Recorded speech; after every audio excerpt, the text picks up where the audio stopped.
bowl eligible, staying in the MAC East hunt. I mean, when you reflect back on how much that night meant for this program, and how much weight does that carry in just one victory? It was a great evening, and I told our kids, their phones are blowing up, my phone's blowing up, and I told them this morning it's time to shut our phones off.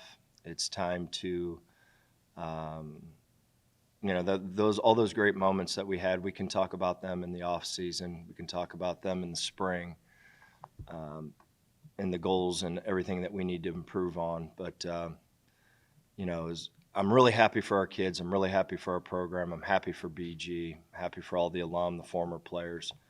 But it's time to turn the page and really focus on a really good opponent. And it's going to take our very best efforts. I told our kids today we've got to get all our plans for Thanksgiving handled. I gave them the schedule, and we just can't have any distractions whatsoever. And it's all about our mindset this week. And we need terrific prep.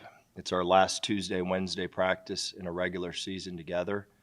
And we expect to have our best practice. And for us to go down there, when I was at Temple, we went down there and lost the championship down there when with a minute and 30 left to go on the clock.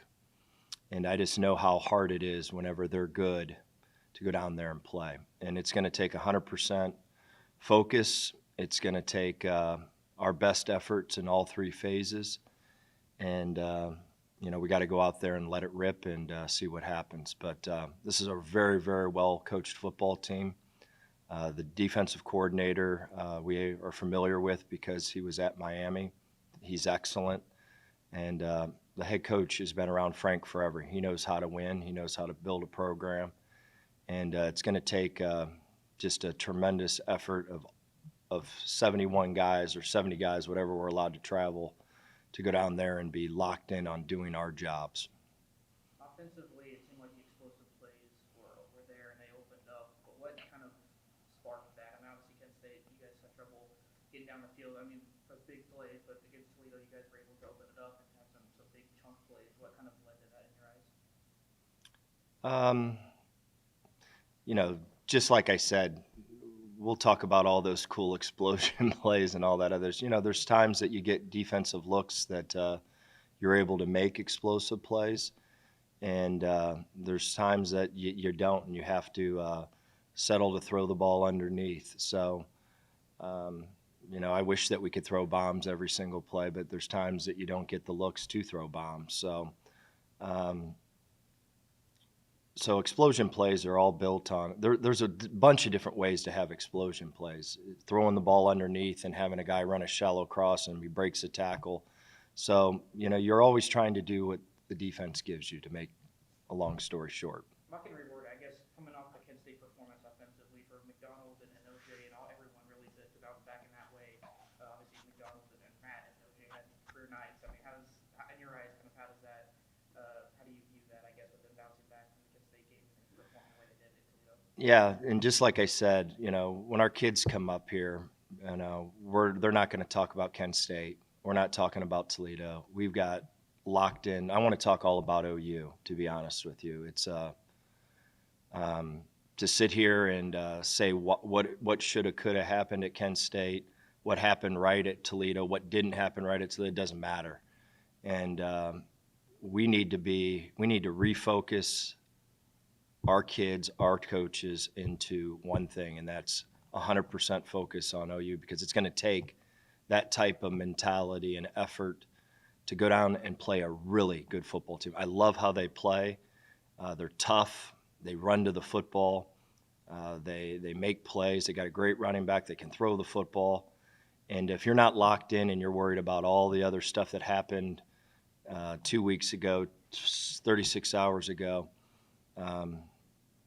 it's, as Coach Saban say, extreme rat poison. So we got to lock in on what we're doing right now. And I'm not trying to be a jerk or anything like that. It's just, I said to our kids today, our staff is done talking about the past. Our players are done talking about the past. So for me to sit up here and talk about the past, I'm eating my own words. So we're locked into our job right now. No, I get that. And speaking of, obviously, your defense has been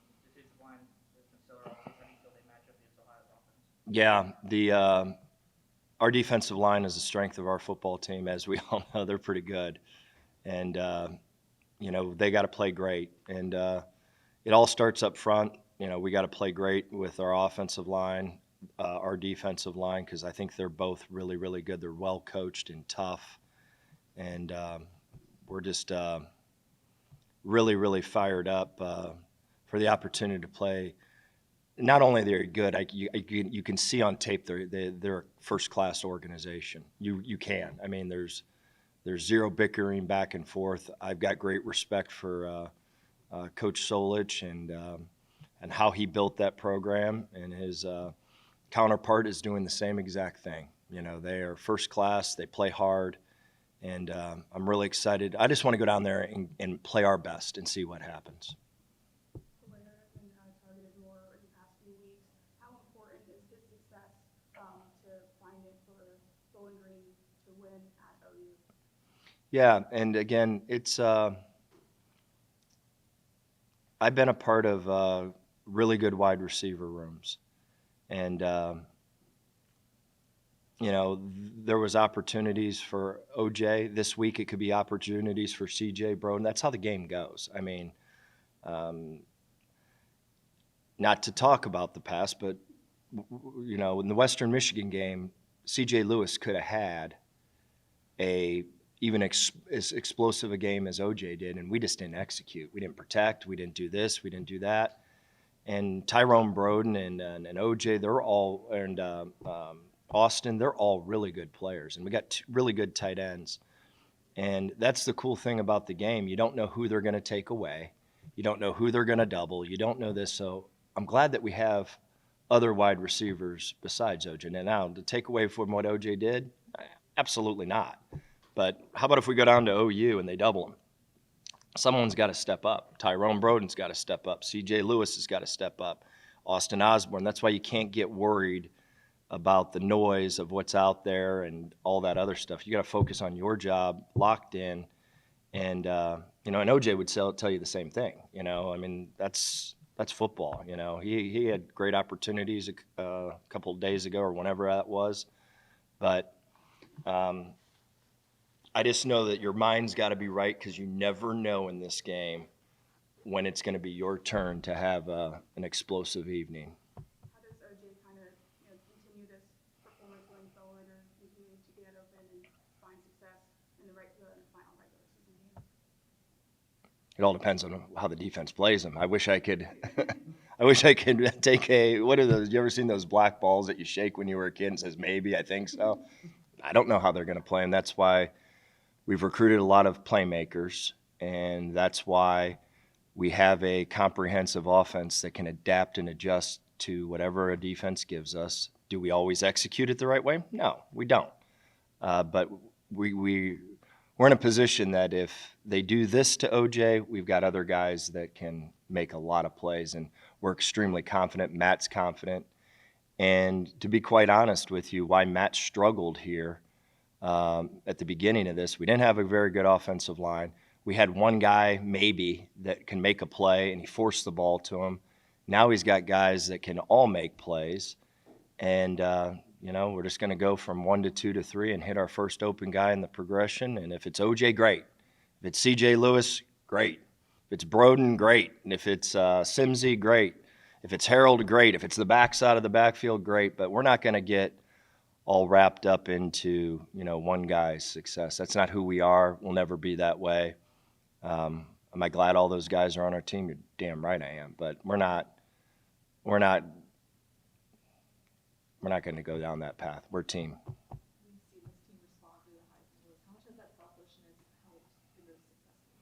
It's a hard world. I mean, it's something that we talk about.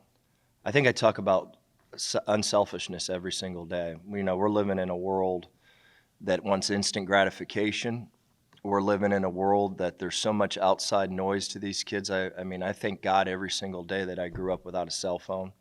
I think every single day that, the only criticism that I ever had to hear was one newspaper. When we were in college, there might have been two, really. Now they're instantly being told how bad they are or how great they are constantly. And, it's a different era in parenting. The way that I grew up is totally different than the way that they grew up. And I'm thankful for that. I really am. I'm glad that I had some really hardcore, awesome parents. But, they're living in a world that's just different. And selfishness is really hard to deflect. And I think our team has done a great job. Have we been perfect with it? No. That's why we hired the staff that we hired. I mean, it happens in staffs. You have a great defense. The defensive coordinator's worried about the next job rather than winning. And we're smart enough, and we've been around each other enough to understand that it's all about what you're doing on a daily basis, and it's all about the team. And when you win, good things happen to everyone. So that's been the message from day one with our kids. It's been the message day one with our staff. And if there's one thing that I can say that I brought to Bowling Green is that's who I am. I could care less about notoriety. I could care less about the next job. If you want to fire me, great. If you want to hire me, great. I could care less. I mean, it's all about the team. It's all about the kids. It's all about the players. And that'll never change, ever. There's still so much more you guys can do, especially this season. What's it like for you seeing the kids that you brought into the transfer portal, the younger kids growing up, and everyone kind of coming together at this moment in the season? Yeah, it was cool. Walt Hare, I can just sit and I'm looking at all of them right now. Brock, Darren, Jeremiah. I mean, all those kids that came in. Jake Rogers. I mean, my goodness gracious. You want to talk about an unselfish guy. How about that? Jake Rogers started every single game his freshman year at wide receiver. And the good Lord didn't bless him at 6'5", 6'4", 4'4", like we have some of these guys. He got beat out. He never complained. He never hurt the team. And, he stood up before a game and says, I'm only going to get an opportunity to play 3 games in this game. Lost the job of returning punts. And then Jalen gets hurt, and he steps in and does an unbelievable job. And he never complained. He worried about the team. So those are the guys we want. At the end of the day, that's who we want. We want unselfish people that are all invested in the players, the coaches, and their school. So I'm jacked up to watch guys like Walt, who was the worst practice player in the history of football, bad attitude, bad this, bad that. And if you would have told me that Walt and Carl were our captains 4 years ago, I'd have laughed. And no, they're awesome. And they've changed, and they've adapted into our way. And it's not my way, it's our way. It's what our staff believes, and just how we're going to try to keep doing business. Becoming bowl eligible for the first time in a few years, you have a guy like DJ Taylor who's played in a bowl game before. How does having experience from a few players coming through the transfer portal and also the coaching staff of playing in a bowl game help with looking forward to that? I'm really glad we have these players for OU this week. I'm glad that we have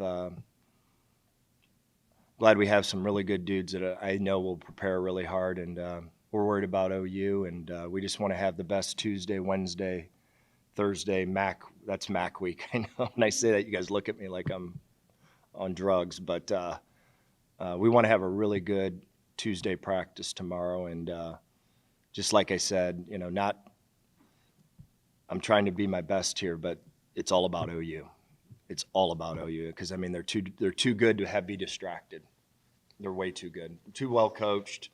They're locking their team in right now. I know how they do business, and we're against the clock right now, and we got to make sure that we're doing every single thing, every single minute to give us a chance to compete against OU. To go into a place like Athens, what's the prep look like on that short step? You just kind of mentioned the travel involved. You know what? It's much better than we kind of finally get back to a little bit of normalcy, and what I mean by that is today we had we treated it exactly like a Monday, and we actually got to be on our time frame. Tomorrow is a Tuesday practice, and we'll be on our time frame back to regular season practice, where we start at meetings in the morning, practice from 9:30 to 11:30. They go to school, they rehab, they come back and watch extra film on their own. Saturday, we're kind of back into action again, where it's a Wednesday practice. We'll let them sleep in. They'll come in and they'll practice in the afternoon. And then Sunday is their off day, and which would be a Thursday. We have a leadership meeting. We have long staff meetings, offense, defense wise. We have a huge staff meeting about anything that happens with our kids in terms of medical, academics, health and wellness, you name it, we talk about it for each guy. And then our staff gets a little bit of break because Sunday afternoon, I'm making sure that they all get out of here. And on Monday, it's Friday, and off we go. So it's kind of, to be honest with you, a little bit relieving that we're getting back into a human, normal week, which is cool.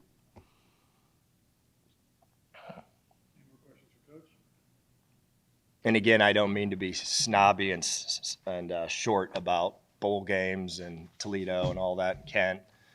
That's in the future. In the past, we've got a huge, and when I mean a huge challenge, this is a big one. And I want to make sure that we all are doing our job and talking about just OU and focusing in on OU. So I appreciate it. Thank you, guys.